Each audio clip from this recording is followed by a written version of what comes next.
Assalamualaikum warahmatullahi taala wabarakatuh. Selamat bertemu kembali anak-anak Bapak yang berbahagia dengan channel Education and Sport. Sahabat matematika, matematika itu mengasihkan. Baiklah anak-anak, sebelum kita mulai, kita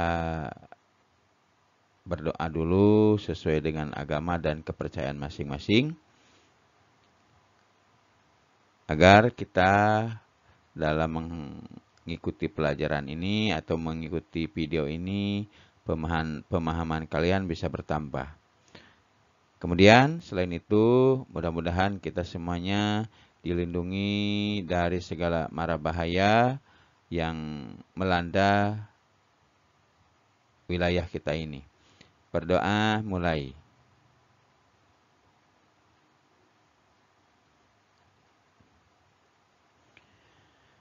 Selesai. Baiklah anak-anak. Sebelum Bapak mulai, Bapak ingatkan kembali kepada kalian yang belum mengklik like dan subscribe, kemudian tekan loncengnya, silahkan. Sekarang klik like dan subscribe-nya, kemudian tekan loncengnya, agar kalian tidak ketinggalan informasi-informasi yang akan Bapak sampaikan melalui channel Education and Sport ini. Baiklah anak-anak, pada pertemuan kali ini kita masih tetap tema 6, cita-citaku, subtema 2, hebatnya cita-citaku, pembelajaran yang ketiga. Pada pembelajaran yang ketiga ini, tujuan pembelajaran yang harus kalian kuasai, 1. Melalui kegiatan membaca teks dan melakukan pengamatan, siswa mampu mengidentifikasikan keragaman suku dan budaya dengan rinci. 2. Melalui kegiatan membaca puisi, siswa mampu memahami makna puisi dan terampil membuat puisi dengan baik. Kemudian, ketiga, melalui kegiatan membaca teks dan berdiskusi, siswa mampu mengidentifikasi sumber daya alam yang ada di sekitarnya dengan benar. Nah, itulah tujuan untuk pembelajaran yang ketiga ini. Ini hampir sama dengan pembelajaran yang kedua ya anak-anak ya. Oke, kita lihat untuk pembelajaran yang keempat. Keempat anak-anak ya. Pembelajaran yang keempat ini ada pembicaraan atau dialog antara seorang anak dan ayahnya. Ini tentang cita-cita dari si anak tersebut. Ayah, jika sudah besar nanti aku bercita-cita menjadi arsitek seperti teman ayah, Paman Padli. Apa sih ya hebatnya menjadi arsitek? Kamu mau tahu? Ayah akan menjelaskan padamu kehebatan seorang arsitek itu. Ayah Beni menunjukkan kepada Beni beberapa bangunan hasil karya arsitek. Seperti salah satunya adalah Candi Borobudur. Candi Borobudur merupakan candi Buddha terbesar di Indonesia. Arsiteknya bernama Gunadarma. Candi tersebut amat indah dan megah. Dibangun tanpa perekat dan tanpa bantuan alat modern. Tak heran jika Candi Borobudur menjadi salah satu candi keajaiban dunia. Oke, jadi Candi Borobudur seperti yang kalian lihat ini dibangun tanpa adanya semen, tanpa pasir, tanpa alat-alat modern, tapi bisa berdiri semegah ini.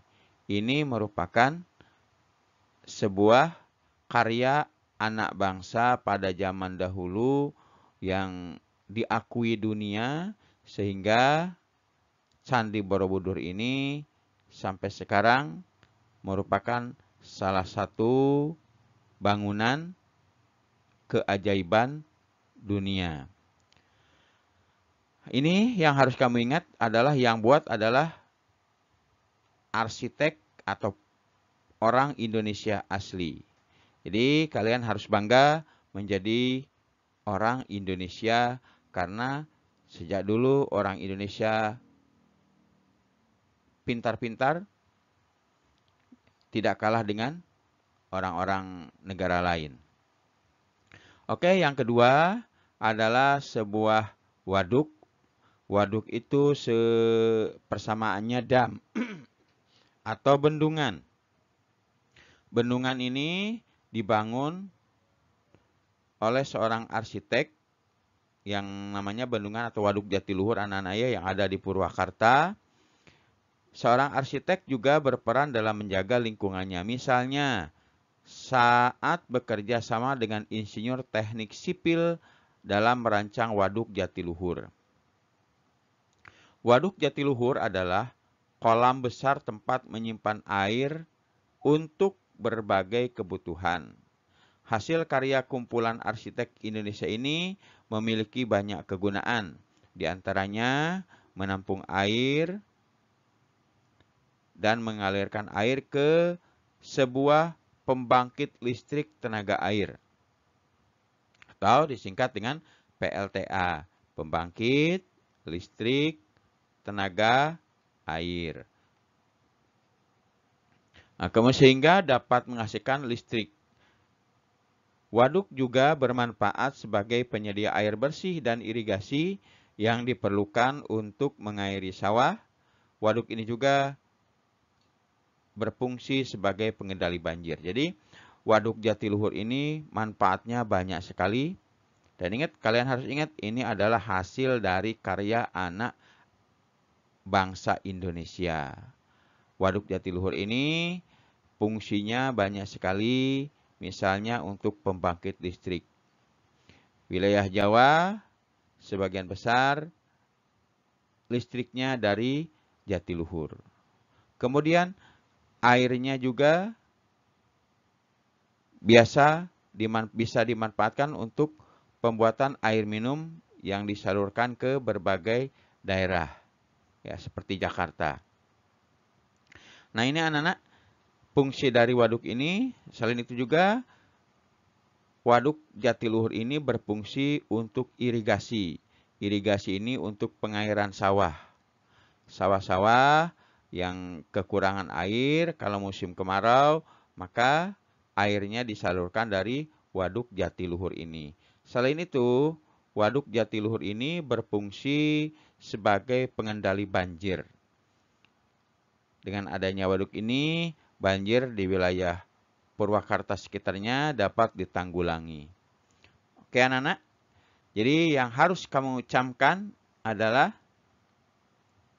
kita sebagai bangsa Indonesia harus bangga karena mempunyai anak-anak muda yang berprestasi, yang bisa membangun bangunan-bangunan yang tidak kalah dengan bangsa lain.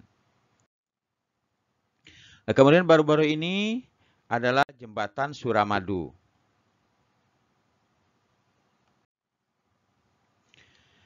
Oke anak-anak, kalian nanti di ini sendiri ya, dibaca sendiri, ada jembatan Suramadu yang pembangunannya belum lama, di tahun 2000 inilah, 2000-an dibangunnya. Kemudian salah satu lagi adalah sebuah tempat ibadah yang ada di Jakarta, yaitu Masjid Istiqlal. Ini dibangun oleh orang Indonesia. Masjid ini sangat bagus sekali, dan dulu masjid ini adalah masjid terbesar di Asia Tenggara. Ini merupakan hasil karya anak bangsa.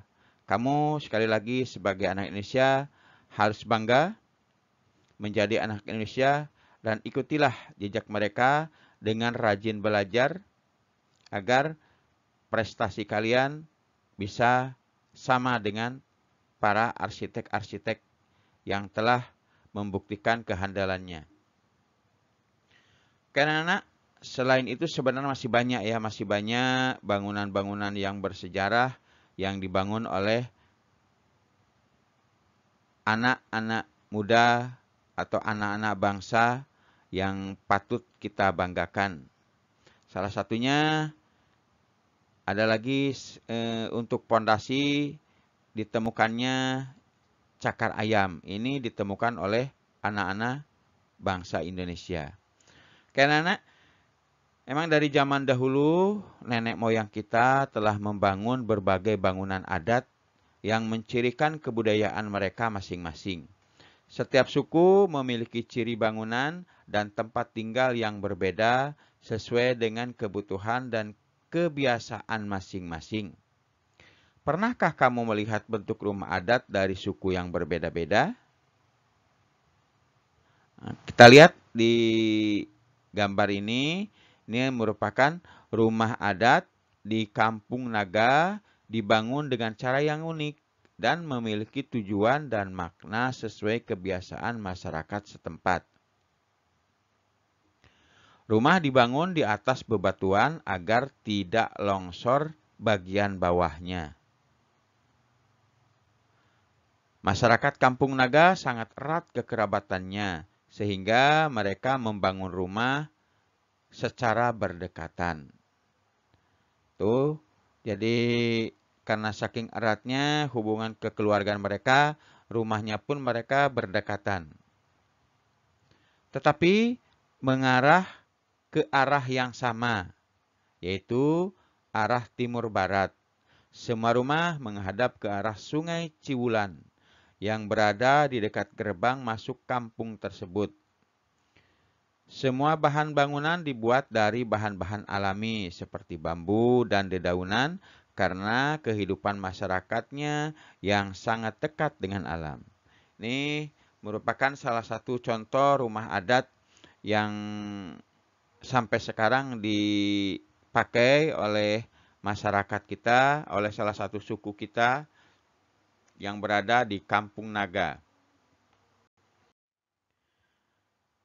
Ini ada dua orang anak-anak bercerita.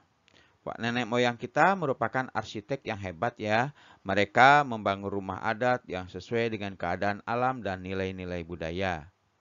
Ya, mereka senantiasa ingin menyatu dengan alam sekitarnya.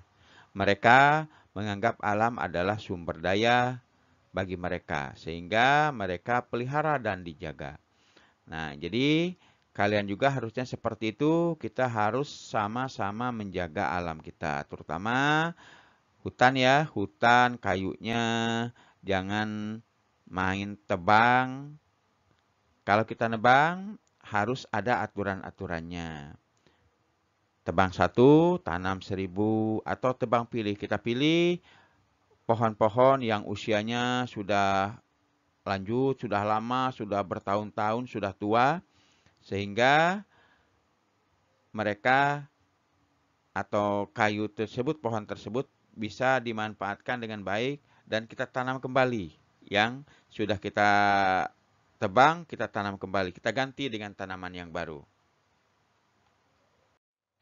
Oke, manfaat sumber daya alam di sekitar kita. Masyarakat memanfaatkan sumber daya alam di sekitarnya untuk memenuhi kebutuhan hidupnya melalui berbagai cara. Sumber daya berupa tanah, air, dan tumbuhan dimanfaatkan dalam bentuk kegiatan pertanian dan perkebunan. Sedangkan sumber daya berupa hewan dimanfaatkan dalam bentuk kegiatan perikanan dan perkebunan. Kegiatan-kegiatan lain seperti perindustrian, dan kerajinan merupakan kegiatan pemanfaatan sumber daya alam lanjutan setelah pertanian, perkebunan, peternakan, dan perikanan. Oleh karenanya, kamu dapat mengetahui sumber daya alam di sekitarmu dan cara pemanfaatannya dengan mengetahui pekerjaan orang-orang yang tinggal di sekitarmu.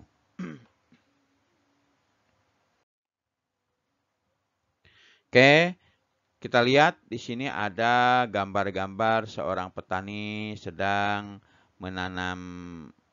mengambil benih-benih padi. Ini ngambil benih padi anak-anak ya, yang ini sedang panen ikan dan ini ada pertambangan ya, sedang mengambil bahan pertambang. Kita lihat dalam bidang pertanian terjadi usaha pemanfaatan sumber daya alam berupa tanah, air, bibit tanaman, serta iklim. Itu pemanfaatan di bidang pertanian. Kemudian kalau di bidang perikanan, bagaimana? Kegiatan perikanan meliputi pemanfaatan, pemeliharaan, dan pembudidayaan ikan. Yang ketiga, bidang pertambangan. Negara Indonesia merupakan negara yang kaya akan sumber daya alam berupa hasil tambang. Nah, lihat, ini merupakan eksplorasi hasil tambang di Papua ya, Freeport. Ini merupakan suatu kekayaan alam yang dimiliki oleh Indonesia yang tak terhingga. Sehingga negara lain ingin memilikinya. Oleh karena itu, kita sebagai warga negara, kita sebagai masyarakat Indonesia harus bangga menjadi warga negara Indonesia. Kemudian bidang peternakan. Peternakan merupakan kegiatan pemeliharaan dan pembiakan hewan ternak untuk diambil hasilnya. Peternakan yang banyak diusahakan di Indonesia berupa peternakan sapi, ayam, itik, burung puyuh, dan kerbau. Banyak lagi ya, ada bebek, ada kambing, dan banyak lagi ya. Banyak sebenarnya, ini hanya sebagian aja. Kemudian bidang perkebunan. Perkebunan adalah usaha budidaya tanaman musiman atau tahunan dengan lahan yang relatif luas. Komoditas perkebunan yang dikembangkan di Indonesia antara lain teh, karet, kopi, kelapa, coklat, dan kelapa sawit. Di daerah kita banyak kelapa sawit ya. Banyak kelapa sawit, kelapa. Nah, kemudian pariwisata. Pariwisata, kebutuhan akan kenyamanan rohani bisa didapatkan dengan cara berwisata. Alam yang terbentang indah berupa lautan, pegunungan, danau, air terjun, dan sejenisnya memberikan manusia kepuasan tersendiri. Nah, kita lihat di sini ada tempat pariwisata berupa lautan ya. Lautan dengan keindahannya dan banyak dikunjungi oleh para wisatawan. Ini ada di Bali. Nah, itu anak-anak ya. Tentang pemanfaatan sumber daya alam ya. Nah, sekarang kita perhatikan ada sebuah puisi yang dikarang oleh Rasti. Puisi ini belum selesai ya, karena masih ada titik-titiknya. Wahai titik-titik sejatiku, kalian sering bermain bersamaku, selalu menemaniku mengerjakan titik-titik sekolahku. Wahai sahabat sejatiku, walau kita titik-titik suku dan agama, kau selalu mengingatkanku untuk titik-titik dan mengucapkan titik-titik saat hari raya. Wahai sahabatku, tidak akan pernah kulupa titik-titik. Kita akan selalu bersama-sama untuk meraih titik-titik. Nah, tugas kalian, ini tugas yang harus kalian kerjakan ya. Tugas kalian adalah mengisi titik-titik ini. Apa kira-kira yang cocok dengan puisi ini, sehingga puisi ini bisa bagus, enak dibaca, nyambung. Ya, kalian isi. Di sini ada untuk Ahmad, Wayan, Melani, dan Ana. Wahai titik-titik sejatiku. Apa yang titik-titik ini? Kalian isi cari ya. Cari isiannya, ditulis di buku kalian, dikirimkan ke guru kalian. Ini tugas 1 ya. Ini tugas 1.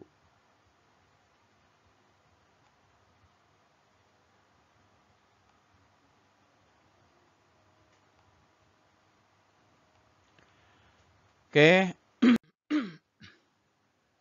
Dan ini tugas kedua. Tugas kedua ini kamu hanya menuliskan di tanda kurung ini ya dan tidak. Yang sesuai dengan puisi tadi.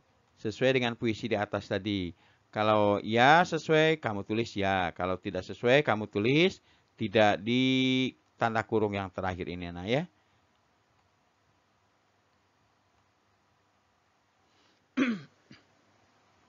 Nah, bacalah puisimu dengan percaya diri secara bergantian di kelasmu ini karena kita belum tetap muka, berarti kita tak bisa melakukannya. Nah, tanggapilah pernyataan-pernyataan di bawah ini dengan kata ya atau tidak sesuai isi puisi di atas. Puisi ini berkisah tentang kawan yang tidak setia. Betul dan tidak setia? Kalau ya, kamu tulis di sini ya. Pokoknya di sini tulis ya dan tidak dalam kurung ini ya. Tulisnya ya, kalau tidak, kalau salah berarti tulis tidak. Oke, itu aja anak-anak ya. Untuk pertemuan kali ini, jadi kamu kerjakan yang tugas 2 juga di buku latihan, kemudian kirim ke guru kalian. Oke anak-anak, untuk pertemuan kali ini Bapak cukupkan sekian. Sebelum Bapak tutup, Bapak ingatkan sekali lagi kepada kalian agar belajar yang rajin di rumah, jangan malas-malas, karena pelajaran daring ini tidak sama dengan tatap muka. Jadi kalau kita tidak rajin belajar di rumah, maka pelajarannya tidak akan kalian kuasai. Oke anak-anak, itu aja yang bisa Bapak sampaikan. Nah, sebelum kita tutup, kita baca doa dulu bersama-sama anak-anak ya. Berdoa, mulai.